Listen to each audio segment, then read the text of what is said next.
Hey there, Grimsters. How are Woo doing today? That's right, we're talking about Season 5, Episode 19, The Taming of the Woo. And we've got Mr. Reggie Lee himself, the Werewoo, joining us in studio. Stay tuned. You're tuning into the destination for TV superfan discussion, AFTERBUZZ TV. And now, let the buzz begin. We gotta find a paw print. That's right. We put it in a notebook, and now what do we do? It's Woo's Clues, Woo's Clues. That's right, guys. Find another paw print. That's like a season 1 pun. That's right, guys. Bringing It's it back. time for Woo's Clues here at AfterBuzz TV. We're talking about Grimm, episode 519, The Taming of the Woo. I'm your host, Zach Wilson. I've got Tauri Miller back with me today. Hey guys, I'm Tauri Miller. You can find me at Tauri J, T-A-U-R-I-J-A-Y. There's Yael You can Tygiel. introduce me? No. Yeah. Hey guys, Yael here. You can tweet at me, and I'm in the chat. I'm at Yael Tygiel. That's Y-A-E-L-T-Y-G-I-E-L. And I'm very excited to welcome to his first time in the AfterBuzz TV studios, Reggie Lee. Drew Woo himself. How are you doing, Reggie? I'm doing great. I mean, it's been quite a reaction to this episode. This whole season in general. You know, it's been quite a reaction. So, but it's been a blast. I've been wanting to come here for such a long time.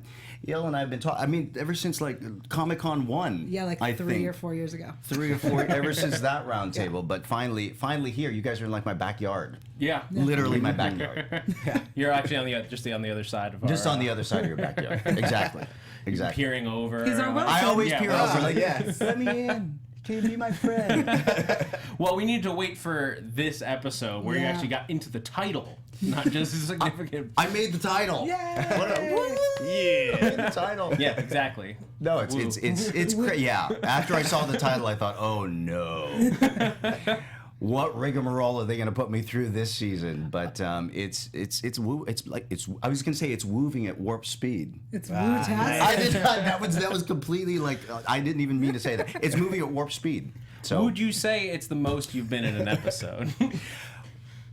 I wouldn't say that. This is going to be a tough No, episode. it's very interesting because it is, you know, listen, they do this really well is they service 8 series regulars really, really well. And when I did the Aswang episode, I think that was probably the most I had been in an episode and the most emotional content I had in an episode. This was really close, you know, because of the stuff that I had to do. And when you have to go through this stuff for an entire episode emotionally, it's really taxing.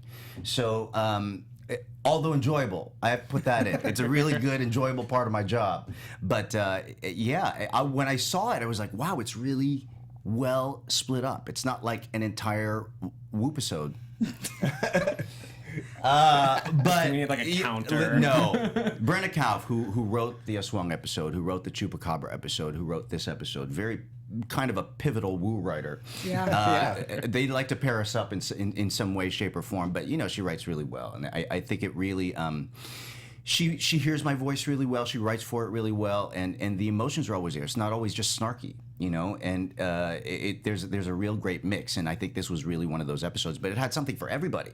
So it was, I think, there were so many, right? Yeah. Yael? Brenna is Shirtless Meisner. becoming one of my favorite writers on the show. What? She's not the favorite writer now that you've had a shirtless Damian Puckler scene. She is definitely top 3. And we're going to get into all of that. We're going to talk about Meisner, Trouble, Eve, Diana, Adalind, Sean, Bonaparte. Yeah. It's way more fun to say just call him Bonaparte. Yeah. And even Hank's got some stuff going on. Yeah. But let's dive into this episode, and we got to start with. Oh, that's right. There's no commercials. No. But there's no like break. we Okay, gotta hey, start let's with dive. with the quote of the week.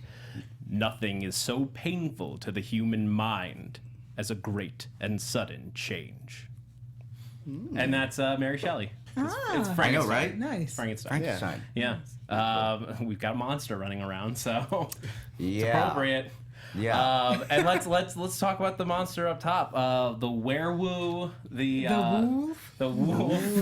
We could just do it all day. Listen, I think people are. It's very interesting because the origin of this particular change came because of the lycanthropy episode, and people were automatically assuming that I was a werewolf from the get-go, you know, and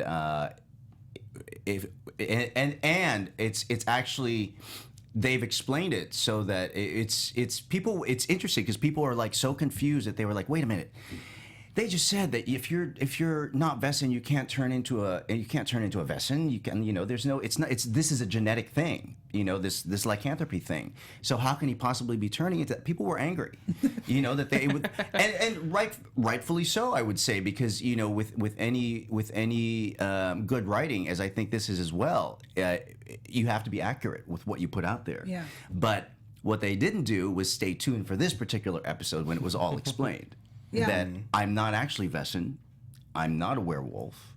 You know, this is a virus. They don't actually know what I am at this particular point.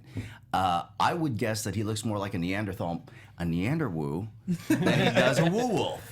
I loved that they did that. I love that this episode specifically gave us kind of like a, is he Vessin? No. Like, here are the questions the fan asked. Yeah. Here are some answers. Yeah. I love when they do that, because then they're like, we heard you.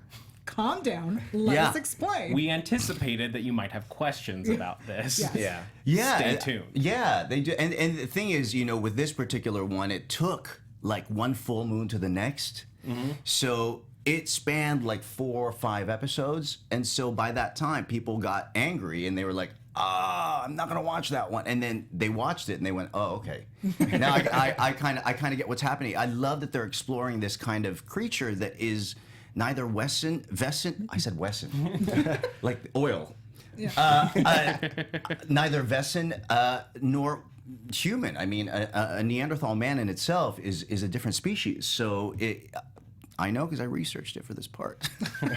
So I read all about it, and, you know, not even knowing, you know, what I am. I don't think they even know, but I know he's kind of stuck in evolution in that particular sense, which I love because it's like, the dude is strong. So I love having that part. Yeah. Yeah. Finally get to throw people around. Yeah. I thought it was fascinating because, like, yeah, I noticed that they were, once in this episode, we actually got like a good look at the for lack of a better term, the Vogue. Yes. That you went into, and it is very. They keep calling it primal. And that's really what happened to the Bloop bot, is they went into what a primal wolf would behave like.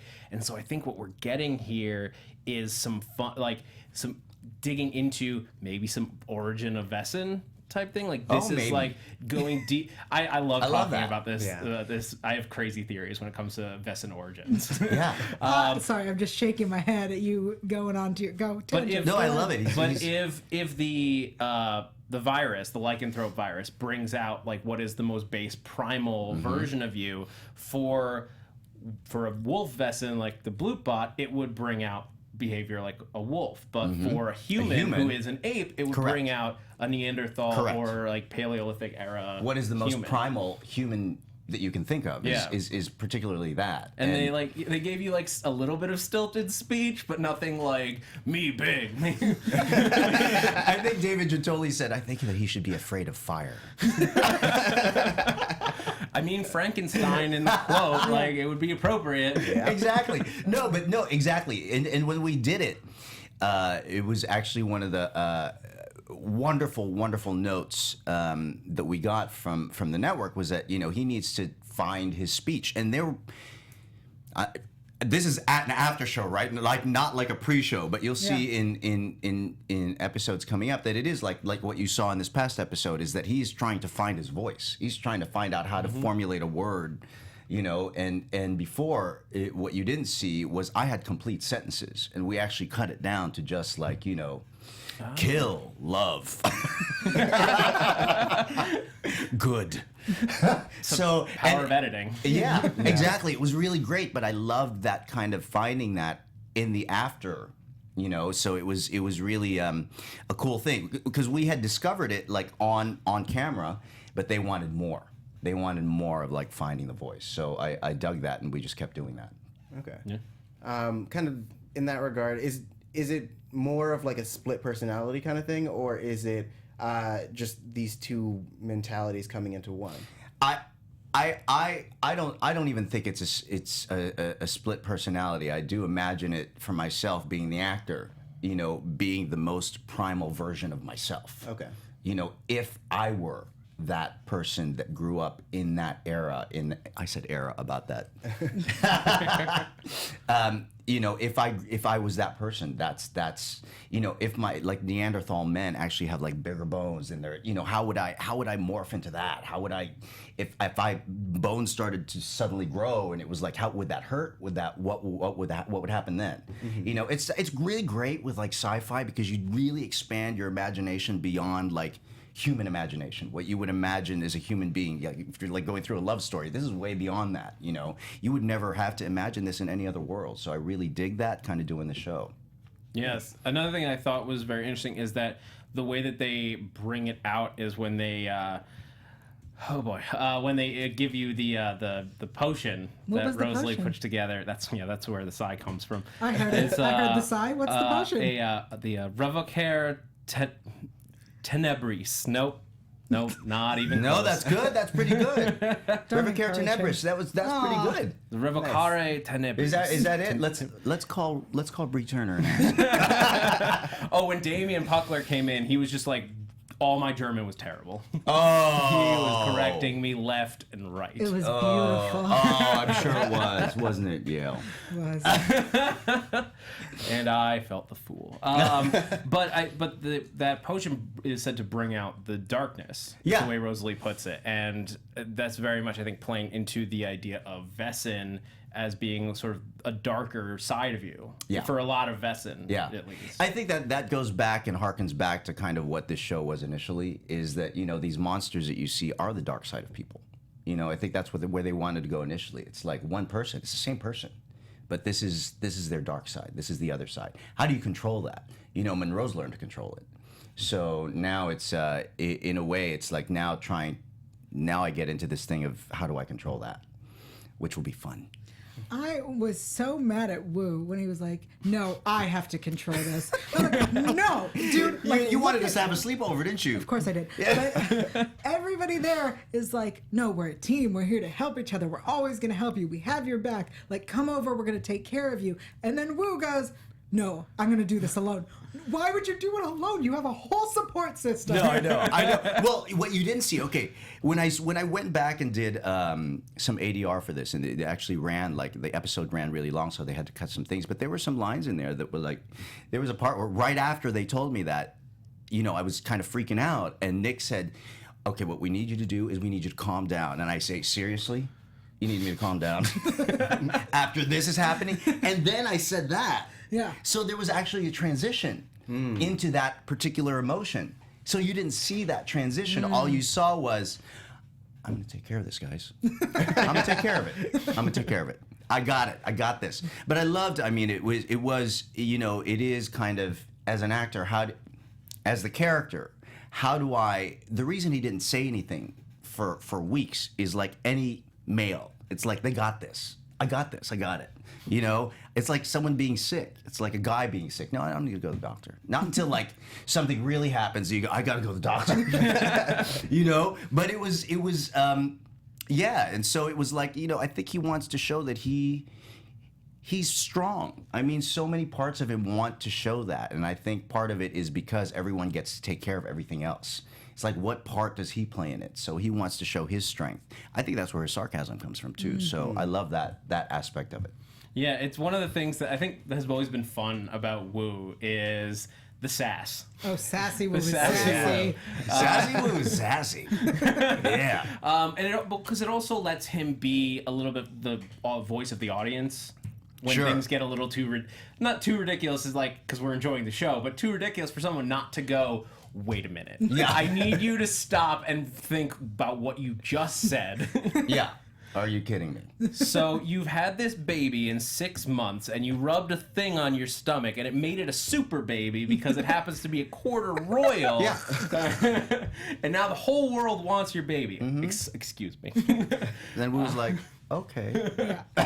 No, I love that aspect of him. It really is. It is, and that's kind of what, when you talk to, which I love, by the way. The fans have really made this show, and so I love really interacting with them because they give us a lot of inspiration to do what we do. But hearing that, I've always felt so akin to the fans and being the everyman in the show. Now that I'm like the every caveman in the show. But it is I love that aspect of the human voice, and I kind of always take this character from a point of humanity, from a point of, if I were living in North Hollywood or Portland, and I saw that coming around the corner, I'd freak out, it'd be like freaking freaky. It'd be, so it's I always take it from that aspect, from a human aspect, and it's I think as they all do, but they have the other characters have so many other things to deal with. I have, human life to deal with for me, so that's all I can go from. But it's fun being that kind of everyman. And you're right, it is. They kind of relate to that. I always wondered, and it's always been such a wonderful kind of inspiration for me to hear that they care about him a lot, and relate to him. That makes me feel good. It makes me do my work and makes it so much more enjoyable because I can go from that real place that I want to go from. So thank you to the fans. Yeah, because I think it's easy to get have fun with the heroes of the show, like the lead, but that guy who's nearby it all and is just dealing with everybody else's insanity. I think it's something that everybody has been in at some point in life, on the periphery. Yeah, of that what the hell is going on? So the sassy woo was that originally, was that on the page that they wanted this character to go this direction, or did you bring it more to that? So when I initially auditioned for this show, I auditioned for the part of Hank. So it came down to Russell, myself, and another actor that shall be unnamed. I'm now dying. So it came down to the three of us, And Damien. and literally it was. And No. It always comes back to Damien. Yeah. Aw, we love that man. Calm down, We love that Joe. man. I love that can't. man. He's an Can't. awesome person. But yeah. So it was, I literally 10 minutes later, it was a call to my agent. And I was testing for 5 other different pilots, none of which are still around. There you go. So this is fantastic. Thank you, Grimmsters. But yeah, so they called and said, listen, we offered the role to Russell Hornsby, who I love, by the way. He's fantastic. I can't picture another Hank. But we would love to write a role for Reggie. And we want him to play this police officer, blah, blah, blah. And I said, I wasn't in the pilot, really. And so they said, well, we're writing for him now. And I said, there's nothing really for him in the pilot, but if I can hear what he's going to be about, what his story's going to be about, all that stuff, I'd love to hear that first. But still, Jim Kauf and David Greenwald offering me a role, was beyond knowing their pedigree. It was like, okay, yeah, I'll do it. Can I just hear a little more about it? But literally the first line that he has on the page is, Nick bumps into him and at the police station, while Nick sees someone vogue and he's starting to see things and he bumps into Wu, and Wu goes, oh, I guess I should have worn my airbags today. And that's all he says. And so I was like, oh, okay. He's a little sarcastic. So I built from that. I literally researched sarcasm from then on. And it says that sarcastic people are really insecure and they cover it up with sarcasm. And Yeah, so sounds about I worked on, because I had to build from something, They told me a little bit about what was going to happen to him, but never the persona that he was. So I wanted to build, who my family was, where I came from, how long I'd been in the force, what kind of person was I. So I liked that aspect of it, and I think they kind of caught on to that. So they started writing that way, and then I started being a little more sarcastic. Then I put a little more sass into it.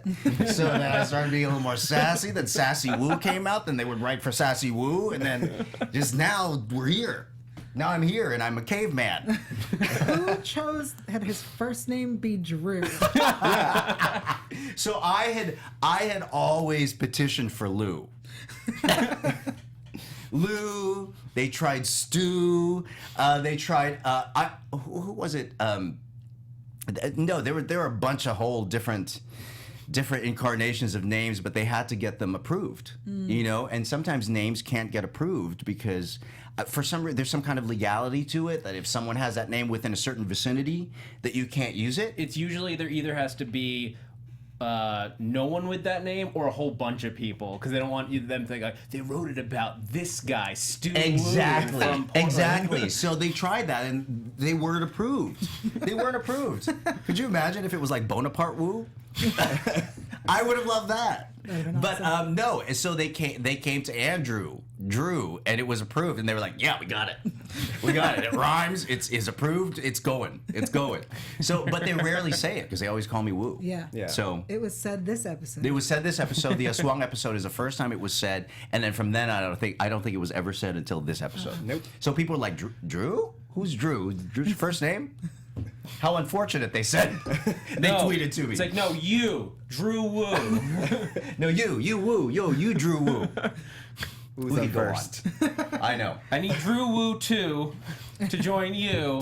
Yeah. Okay. I was gonna do more, but let's move on. Yeah. Wait, can we talk about Bloody Woo? Woo Yes. with the blood. Yes. That was so funny when the blood, because it's like clearly from the mouth, it's like everywhere else. Yeah. I was dying.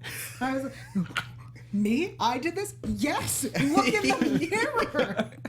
It was great. No, but he was like, listen, when we were testing that blood out, it was like, and Terrence O'Hara, who directed this episode, fantastic, by the way. I mean, he's directed probably, aside from Norberto Barba, who was our main director, executive producer there, who just left this season, and we love that man. But Terrence was directing this episode, and he was just like, it was just like, at first it was like a couple squirts, and he was like, no, more. And then it was like, and no, more. And literally, I was on the floor of the makeup trailer, and they were like, gee, they said just close your eyes, and they just literally went all over. So it was one of those, and I went up, and Terrence was like, that's it. Grimm Maniac in That's the it. chat says, Yeah. hey guys, I had a really tough time shaving this morning. That looks like it. That's what happens. Yeah. That's actually, it's when I found out that the thing that gets that blood stain off, that makeup blood, is actually shaving cream. Did you know that? I had no idea. They were handing me the shaving cream. I'm like, do you want me to? What do you want me to shave? And literally, you just put it on you, and it comes right off. It's crazy. Soap and water doesn't work as well. Right. Yeah. Anyway, yeah, Bloody Woo. Yeah. Yeah, you had blood on your hands. Rare and then you burgers. had He to- likes Mr. Goku rare Jo- burgers. Mr. But did you Goku see Jr. the says actual? that When they Bloody was finally adorable. actually go ahead. No, Mr. Goku Jr. just said that Bloody Woo was adorable. That's all. Thank you. Yeah. Thanks for that. Sorry, Reggie. What were you? No, I was gonna say he likes his burgers rare, red meat fantasies. Yeah. That's why. I mean, I would say that I often dream of red meat, but a different reason. It's just like steak, you know. I do love steak, but I got a heavy beard. It's just like what gets into the brain. I'm sure I've never been able to grow a beard. Actually, so it grows like for Tropic Thunder they asked me to grow a beard, and I grew like 3 hairs, and they were like, okay, shave it off. I was watching Tropic Thunder recently, and it'd been like 4 years since I'd seen it, and you popped up, and I was like, Oh, woo. Woo, being a bad Asian man. No, when they actually showed the murder in the flashback, there was a lot of blood squirting out. There was a ton of blood squirting out. So, you know, it's accurate. We're going for the accuracy. Yeah. it was a lot of fun. And so, all right, there's a lot of other stuff we got to talk about. we? Yael, did you have any other thoughts on the Woo plot? Not that we have to stop talking about Woo. I just loved that that we had Hank and Nick. Just the scenes with the three of them, like taking care of him like their little baby brother, was so adorable. Oh, yeah. I was sitting at home being like, "Oh, they're so cute." Yeah. I mean, listen. We get along. We sickeningly all get along. You know, and it's so easy to do those scenes with them. They are like my brothers. You feel you know? it. You feel it as an audience completely member. like my brothers. They bring you chocolate, and they're like, yeah, we And they ate ate it. it. So It's like my brother. Adorable. Exactly like my brother. I do think. Well, I'm gonna save that for predictions towards Yeah. the Okay. end. Please do. I have a prediction. A woo diction. Yeah. I don't think that's what a woo diction is. Oh, the woo-manity. Okay. Okay. Anyway, Rule it, guys. Let's move on. Let's talk about Meisner, Trouble, and Eve. Okay. Because HW is getting into all kinds of craziness now as they as we finally caught up with them investigating what happened to Diana. Yeah. Because like we followed them. It's like, wait, Meisner had her, and then she was with Black Claw. We were all very surprised. It started all the Meisner double agent theories that were out there, but now we know, like, no, she was stolen. She was taken from the safe house that she was in. Diana's very calm after having apparently been kidnapped in the night. She is also a chip off the Claire coffee. I mean, seriously, she looks like Claire. She looks absolutely like Claire and Sasha just like had a child. Like she like you look at the three of them in a row, you're like, yeah, that's I guess we can confirm that he's the father now. But she is creepily calm. Yeah. Yeah. Creepy calm. Scary. Scary. Calm. Those especially purple considering eyes. she's like what, like 8 months old? I just wonder, so when she was with her guardians or her foster family, it looked like she was happy and having a normal life. But now that we see her outside of that family with Renard, she's a spoiled little, bad girl. I wanted to smack that child. Mommy, come home now. Wait, calm down, little girl. Yeah. Well, it was like she was on a play date. And then, kids are always really good when they're at a friend's house. And then they come home and they're like, I want all the chocolate in the refrigerator, Mom. Like, it's that whole mentality. You're right. No, my nieces are completely like, really sweet. And then when they go home to their parents, they're like, because they test you out. They test out those relationships. So it's accurate. Just you wait. All right, I'm going to trust you guys. I don't spend that much time with obnoxious children. Yell smacks him into line. Oh, yeah. I would never hit a child. In public. Yeah. When there's witnesses. But like in order to find that out, we had to send Meisner and Trouble out to the safe house, Yeah, and that's we when did. we get this crazy fight scene. Beautiful. Which was so beautiful. with a Houndjäger. Did you see that roundhouse kick? It was a pretty good one, actually. That was the Yes. thing. That's the first thing you're going to in that scene, Yael, is the roundhouse kick. She's saving the best for last. Technically, I think it was a spin kick. Okay. Whatever. It was a beautiful kick. I was trying to not say what the other beautiful thing. Trouble? Yes. You mean the gratuitous ripping off of the shirt? It was not ripped off. It was pulled off over his head. Yeah, and I will. Here's the only. Here's To the be thing. I clear, will. the buttons were all still attached. We saw that when he rebuttoned it, although he skipped the bottom two, so we could see his adorable little belly button. The Houndjäger must have been. He must be from Canada, because that is just a classic hockey fight move. Like it's like what you reach over their back, grab the jersey, and pull it up over their head so they can't see, and that's when you just start wailing on the Sure. Yeah. chest. Okay, But they're close. like that's I'm like I've seen that move before. You Like have? when I played ice hockey. Because I thought that was just. I mean, I'm not complaining. It was beautiful, but that's not how you fight. You don't just like, oh, let's fight. Take your clothes off. I mean, that's how I fight. It's not. Well, it's not technically fighting. Yeah.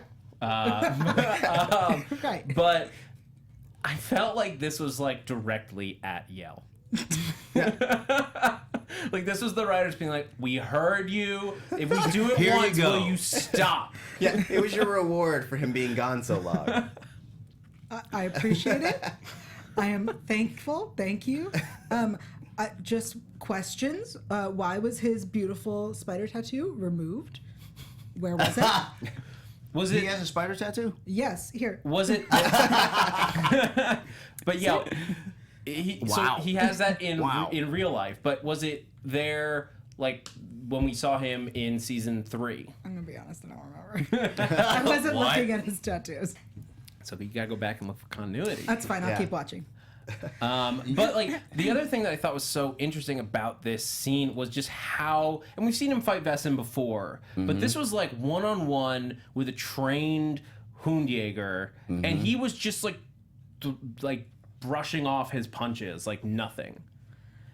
And it's more fuel to the fire of like, what is Meisner? So I don't Sure. think he's a Grimm, because I feel like the Hoonjager would have said something. Vesson react They more. always react, and they're always like, What "You're if a he- Grimm." What if he's wearing like color contacts or something? Like, like would that work? Would that like prevent you from seeing the darkness of the eyes? But those are Right. his beautiful eyes.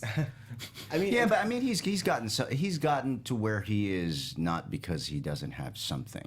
You know, he's got to have some kind of power to be there. So. I don't know. Is I that don't a know. spoiler? No, it's not a spoiler. It's just an observation. Obviously, he's a big part of this group. So he's got to be strong in some way, shape, or form. He's got to be able to take those guys down. Now, this fight, it did get to a point where Trouble had to step in. So, you know, it's not like he could do it all himself. Right. Trouble comes in and is just like, yeah, whatever. Chop. Right. Fingerprints. You did. Yeah, I love the fingerprints. She's just like, all right, tape it. I know. it's still like moving when she does it. No, was it? Yeah. Was it really? Wow. That's Trouble's fantastic. So badass. She's Yeah. badass. They're all great. badass. The other over there. thing is that she's like, oh, well, I'll go get the other two. Which means that after that scene, she's walking away with a bag of 3 hands. Yeah, a handbag.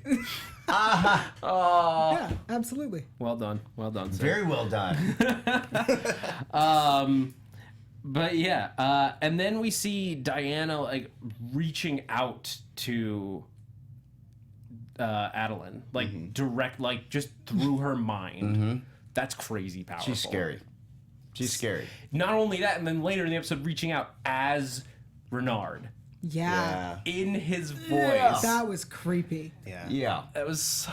Oh Only my God. one man should have that voice. They cast this little girl right. Like, Oh, yeah. everything she does, I'm like, oh, Yeah. no. No.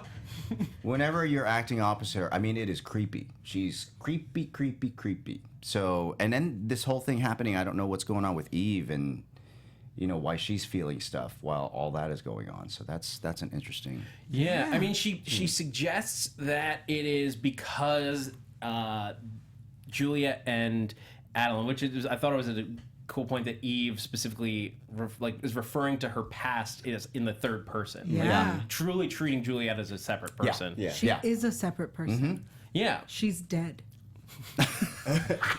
But she doesn't even consider the fact that like she has the same body that Juliet once had Yeah. as like me.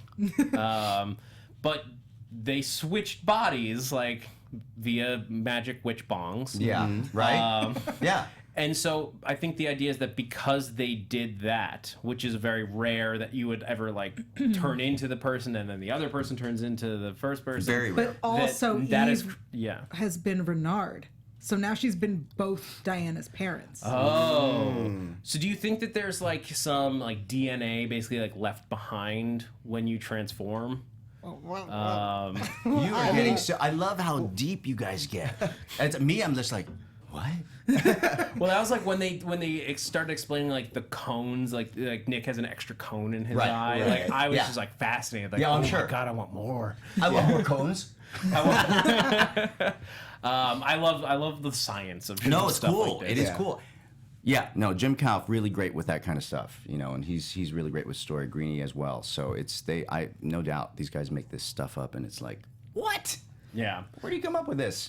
So my thought is that so she transformed into both of her parents now, and so she's got the DNA of basically of Diana within her because of the transformations. It's also Animorphs is running around in my head, like how they store the animal DNA. Yeah. So now she just like, I guess whatever signal Diana's sending out, she's like got a tracer. Like she's got like an FBI like tap on the line basically. I'm so fighting to keep up on a Sunday. I'm like listening really intently to go. I feel like I'm learning in a science class.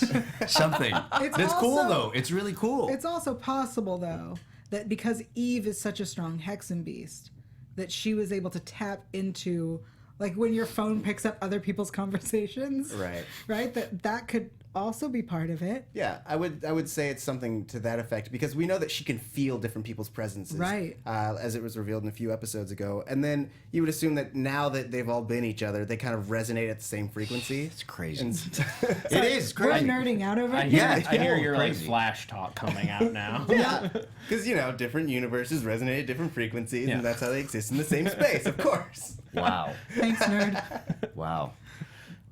Yeah, pretty much. Like that's easily describes everyone here. But yeah, but the big thing is that Sean and Blackclaw, who we've now met, the head. I'm assuming he's the head at this point. Mr. Bonaparte. Mr. Bonaparte. Yeah. Mr. Conrad Bonaparte. Conrad Bonaparte. What a name. Yeah. It's a little pompous, don't you think? I mean, like destined for great the things. leader of a European-based organization with the last name Bonaparte. Do you think he's like actually descendant from Napoleon? Oh, absolutely. He kind of looks I mean, like they go there with this show. like you could know. cast that guy as Napoleon and we'd buy it. Give him a French accent, like yeah, that's Napoleon. Yeah. But he's like, so now we see that like he is like really pulling the strings, like whatever. So Diana is at the center of whatever big thing Blackclaw is planning at this point, right? Yeah, she's definitely. I would gather to say she's definitely a weapon. And they So- want Blackclaw actually wants Nick to join them. That Like, was very interesting. That was surprising Yeah. when he was like, he can join us or we can kill him. Yeah, I think we can't assume that they want Grimm's dead because they want power. Essentially, is what they want. Yeah. So, Grimm can possibly provide that. I mean, the more connections they have to them, so we can't assume that they just want them dead. Yeah. And he's part of their world. That was an interesting part that he added to it. That surprised me. Yeah, it feels like what we were talking about, like when we first started to like see Blackclaw and like trying to think what they want, and I think it stands up like they want Vesson out in the world, like they don't want it to be separated, and they're willing to fight and die Yeah. for all of that. Yeah. Kendall in the chat wonders, where was Lucian? And I Yeah, he's also been- wonder, He's where is that man? just hiding in a corner, ready to like jump out at us. He's making more posters. Okay?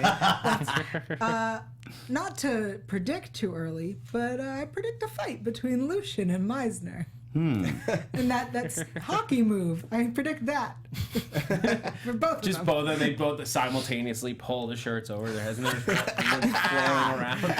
I wouldn't mind. Just We'll just change the show's name to Shirtless. yes. We also Yael would be there every minute. we had other shirtless people this episode. Yeah. Yeah. Yeah. Zach. We did. Well, you guys, you know what's important, like, around when you're getting shirtless? Tell me. A good quality mattress. And I'm gonna take that transition to tell you guys and remind you about our fantastic sponsor, Casper Mattresses. We bring you at AfterBuzz hundreds of hours of content for free every single week. You can watch any after show for almost any TV show you can think of, and it's all free on YouTube, iTunes, SoundCloud, all that stuff. And part of how we do that is with our amazing sponsors. So Casper is a mattress company that is it's changing the game for mattresses. It's all online, and now that warmer weather is finally here, that means it's time for spring cleaning, and you could spend more time sprucing up the house and yard. But if you really want to get a fresh start, you gotta get a quality Casper mattress. It's engineered with 2 high-tech types of foam for a supportive comfort that guarantees a great night's sleep. Time magazine even named it one of the best inventions of 2015, and it's now the most awarded mattress of the century. I mean, we're only 16 years into the century, but it's still a very big achievement. Yeah. And they've got a new set of sheets and a pillow, very comfortable. And you can get it shipped to you completely, like the shipping is even free. So you don't, like, because there's not a store or anything, you buy it online and then they ship it to you. And you can try it in your home for 100 nights. That's over 3 months. No risk. And you can say, if you don't like it, you can send it back. No charge. They'll refund everything. And the best part is you can get a discount of $50 off your mattress purchase by going to Casper.com and using the promo code AfterBuzzTV. It's that simple. You just type in the code AFTERBUZZ TV and you get $50 off whatever mattress you're buying. So yeah, Casper.com. Terms and conditions may apply. So yeah, thank you again to Casper Mattresses. Yeah, do we have any iTunes reviews this week while we're doing shout-outs? I'm gonna be real honest. I was too busy thinking about what I would do with a new mattress from Casper. Unroll it, yes. And yeah, put it on my bed, and I did not check. Don't worry, guys. We'll get any iTunes reviews. We'll get you guys next week. Yeah, sorry. But yeah, somebody putting their mattress to work this week is Hank. Yeah, he is. Yeah. He's putting Zuri's mattress to work. There's the transition. There it is. I wanted to talk more about mattresses, but now we're on to Hank, as we should be. You and I will test out a Casper mattress later. Okay. But Hank is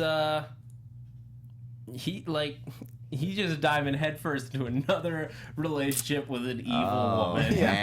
Hank. Why can't he be happy? Why do they all have to be evil?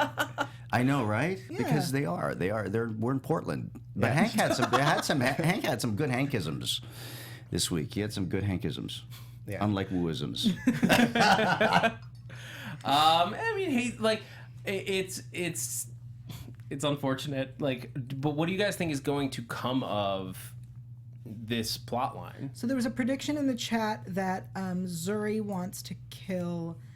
The Gamer Girl 2330 says Zuri's Black Claw, and I think they want to kill Hank to get to Nick. If Hank is to die, that's how I predict Hank will die. Is from Zuri. I mean, she did say that she wants him to introduce her to Nick. Yeah, I mean, well, now that she's working with Black Claw, we know Black Claw wants Nick on team. Right. She is evil. They're using every angle they can get. Like at this point, they're trying to. I feel like she's going to either. Maybe it's like a similar play as like with Rachel and Sean, where it's like, yeah, we'll start banging, and then like I'll recruit you to my side. Like, that's a pattern. Hey. Yeah, no, they're all about that honey trap, girl. Yeah, exactly. Black Claw knows what they're doing. It's like HW, your recruitment methods are failing, right? Like the Scooby Gang has not agreed to join you yet. Maybe Right. that's why. Yeah, I mean, you like kidnapped one of them in the night, trouble, and then like she was then like eventually shit was cool, but like the rest of the team was like, "What did you do?" But also like Eve was like beaten into submission. I'm telling you, Black Claw is much better at recruiting than HW. Yeah, I mean, they effectively recruited Adalind at this point. Right. Well, or at least forced Diana recruitment. did. Yeah. Well, but regardless, Are we talking she's Adalind now? Yeah, we're gonna get into some Okay. Adalind. So when she starts revealing that she's a hexenbeast, and he's like, "Yeah, I know," the next words out of her mouth needed to be, "Also this other thing about Diana and Black Claw and all of that." But no.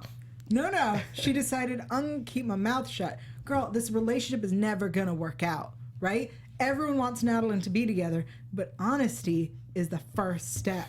She's going to overwhelm him with a bunch of stuff. Like, I mean, it's one thing to be like, hey, I'm now this monster again. And then, in addition, my monster child has come back, and so now there's like, and my baby daddy's on the wrong side. So, like, I feel like that's more than one conversation. No, That's a good perspective. She said to him, I should have told you earlier.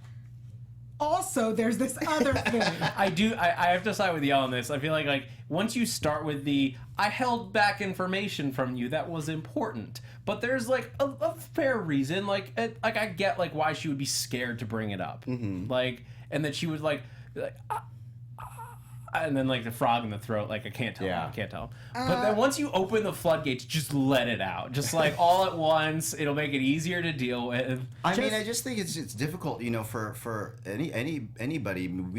Putting yourself in her shoes, it's like, would you, after finally getting what she really wants, what she never thought she wanted in life, and she has it, and then she's gonna lose it, you know? So how do you do it? Little by little? Do you gauge? You know, that's the thing. It's like she's.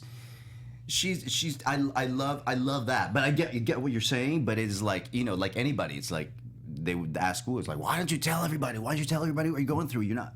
you're not in my shoes, so how do you know that they're not going to kill me? Whatever the chat I don't know if they're roll- gonna. They think that I'm a creature, they're gonna kill me. So it's same regard with that. It's Yeah. like you don't know, you know.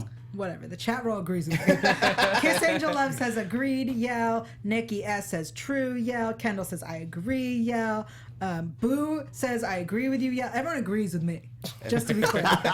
Just FYI. Just to, yeah, everyone's, except for Sarah who says stop blowing holes in my ship. Maniac says preach. Thanks, Sarah. Yeah. Yeah. I'm not here to make friends. I mean, so Adalind leaves, and she leaves this note. Yeah. Because she does, and she takes Kelly with her. Which part of me is like, you took, like, would it have made more sense to leave Kelly behind before going into this dangerous, secret, violent organization? Well, I mean, she didn't know when he was getting back, so leaving a baby unattended for unspecified amounts Yeah. of time might be a bad idea. You could leave it with Rosalie. There's a history, like she's done that before, Right. and then like That's like a Sophie's Choice moment. yeah. That would have taken a whole episode. So I don't know. Also, I think it takes us to a place now where, in a dangerous situation, we can see if Kelly has any powers. Sorry, a charmed image went in my head when baby Wyatt makes like a protection bubble around the parents. That's where my head went. Sorry, mixing my shows. I loved the note fading, because right as we're like, oh, she's just like ditching him and like leave just like a note on the pillow, like the saddest thing. And then magic fades away. I have to protect you. Yeah. And It's interesting to see that, because to see the person that she's become after everything that's happened, you know, and I think she will evolve even more. Yeah, the ship still sails, guys. Samuel in the chat says, "Don't force a mother to choose, Zach. What was I forcing her to choose? Choose kids." It wasn't. Well, I was just saying, like, both kids are now with this like dangerous organization, as opposed to just one kid who's already with them. You could leave Kelly with Nick I see what you're and saying. Rosalie outside of the Black Claw. Don't tell me. Tell Samuel. Well, Samuel, I'm telling you, like, it wasn't about choosing one over the other. It's one is in danger. Why do you bring the second into danger with them? I get that. I get that. And also, like, she knows how it feels to have a kid taken away from you, and now that just happened to Nick. I just would have liked her to put clues or something in the note other than just "I have to protect you." I don't think she wants him following her. Fine. Yeah. Fair point. All right. Well, I think we've gone through the episode. Should we? Let's talk to Reggie for a minute here. No, I like talking about the episode. I like hearing what you guys have to say. We'll go back. We still got to talk some quick predictions. We already talked about early on in the role. Were you excited to get like your chance to Vogue in these past few episodes? Had you been practicing like in front of the mirror, just like twitching? Okay. We can talk about this now because it's after. Because hell yeah, I was like in the mirror going, should I go this way? Should I go this way? Should I do a full head roll? I don't know what I should do. And then I did it for the first time, and the first time was when I saw the dog, you know. But then later they were like, wait a minute, he's not Vescent. So we have to find a different way for him to vogue that is a little subtler than that, so that it just is kind of a wave that overtakes him. So then all that stuff that I did is like completely cut. Completely cut. I wish I would have known. I would have just done a simple dolphin. A little dolphin move. But yeah, no, it was fun. You know, even the people that were doing the CG were like, oh, we want you to have a cool vogue, you know, into this. But then I get it. I get what they're saying. In that story-wise, it's like, it's not Vescent. So we have to find a differentiation in it. So it's gone. Vogue is gone. No more voguing. So do they do? Is it 100% digital with your transformation? With mine, it is. Yeah, I have a stunt double that it was fully transformed in makeup. Oh, you posted a picture of that. The two of you next to each other. I didn't post it. A journalist posted it. So so cool. and they were there when we were filming that, but they couldn't post it until after the episode occurred, obviously. Very cool to see. Oh yeah, it was cool to see like me. But they did show me like what I would look like, and it was like my season 2 picture, I think, in my cop uniform as a Neanderthal man. They're like, here's what you're gonna look like, and I thought, whoa, that's crazy. You know, so it's one day maybe they'll put me in makeup. One day. You get to run around, clawing people. I know, it'd be so fun. That's what I'm looking for. Like, I'm looking forward to a finale where it's just Wu on a rampage. Oh, the finale's crazy. It's crazy. It's a 2-parter this year, so it's crazy. Oh, Yeah. Ooh, interesting. Yeah. oh, You just got my wheels. I'm so worried. Worried? Were you worried? I'm worried. That one's tougher. That one's tougher. Worried. So has Grimm been different? Because this is the longest that you've played one character. Oh, yeah. Is that right? Yeah. No, there's a joy in. I came mostly from doing features, so there's a joy in kind of like living with this for like 5 seasons, kind of living in this skin for 5 seasons. You kind of have to, because the spontaneity of like getting a script, you know, the day before you're supposed to shoot, and kind of assessing everything that you have to go through and then shoot the next day is like, it's crazy. You know, but you play with that spontaneity with like all this like stuff that you've already been for the past 5 seasons.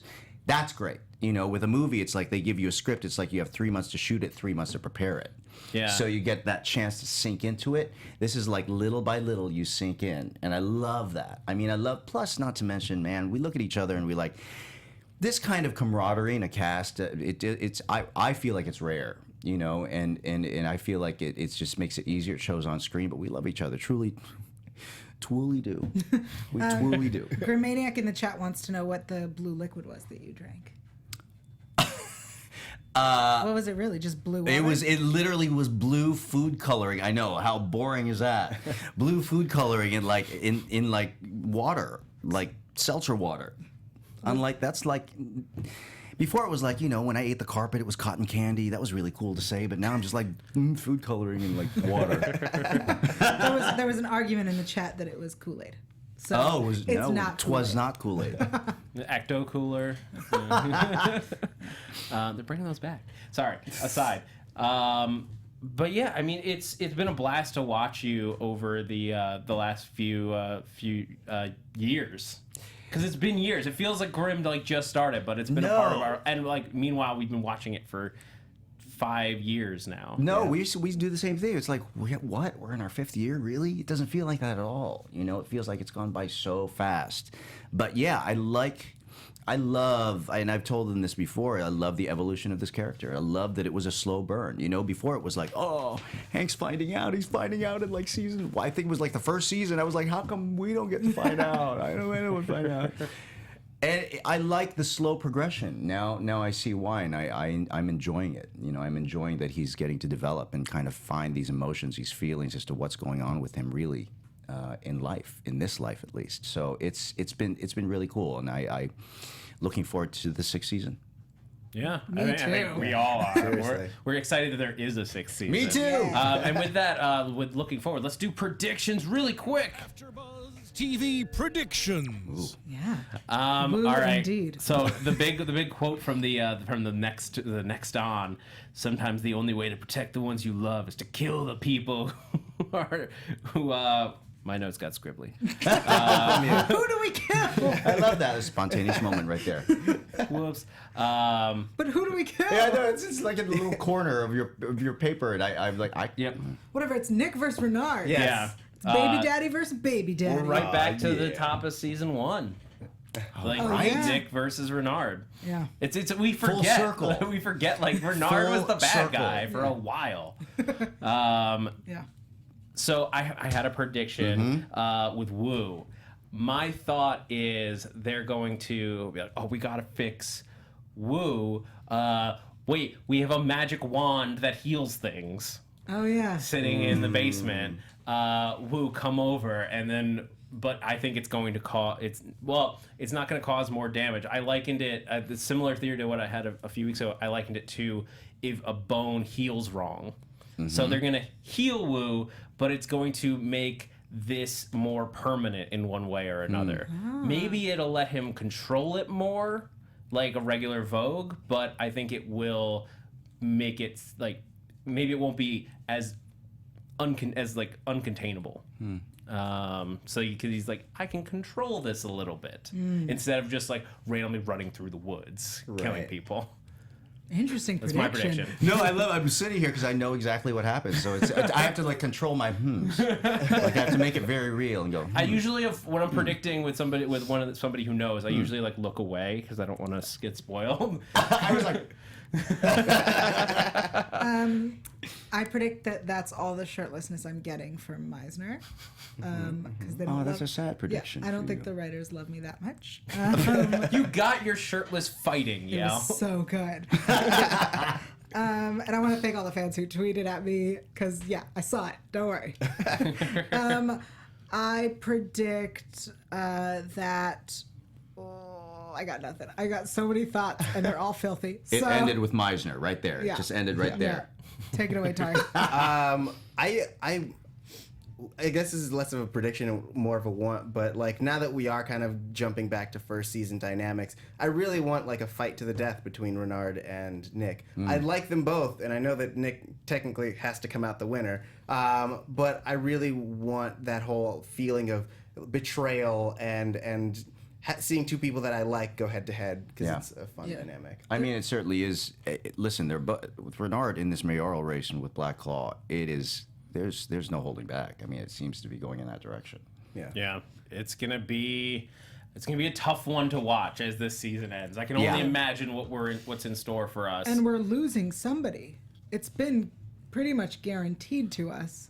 Has it? I believe so. Sort of. They like said that somebody was from the original cast was going to die by the end of the season, early in the season. But I feel like I can't point to where I read this. I feel like I read somewhere that may have changed. Like that promise may have gone away, but it is enough that we're like nervous. We're so scared. And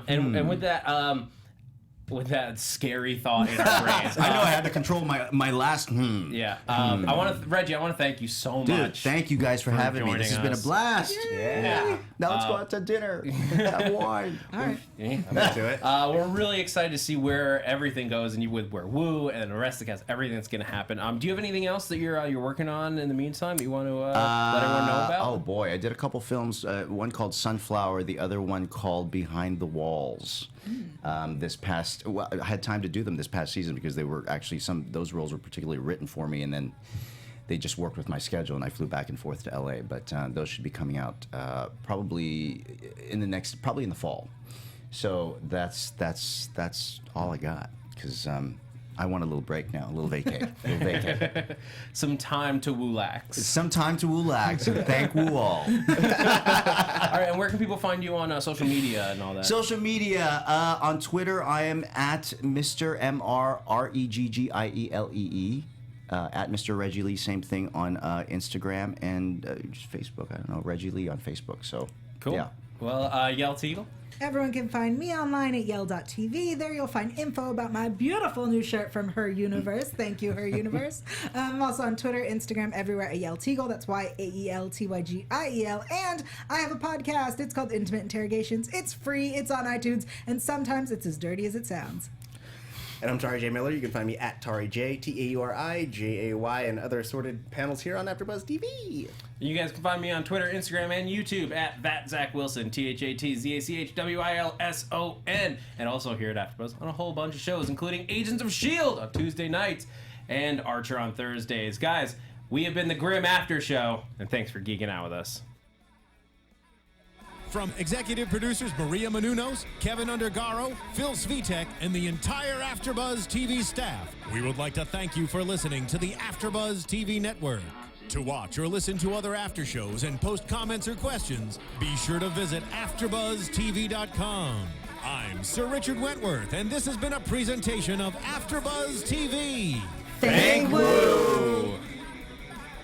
The views expressed herein are those of the hosts only and do not necessarily reflect the views of AfterBuzz TV or its owners or principals.